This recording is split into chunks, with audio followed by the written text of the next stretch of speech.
রাসূলের দিওয়ানারা।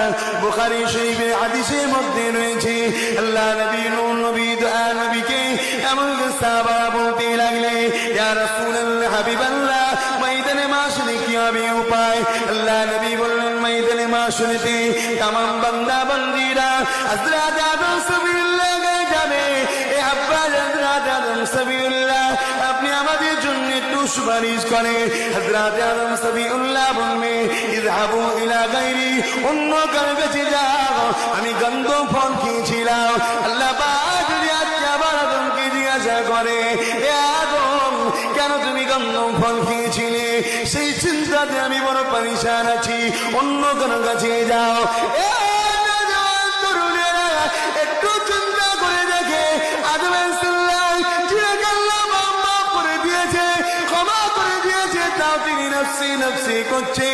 আজকে মনে হয় আমার আপনার চিন্তারও বেশি করে করা দরকার আছে। এ নওজোয়ান তরুণেরা হযরতে মুসা কালিমুল্লাহ গায়ে যাবে।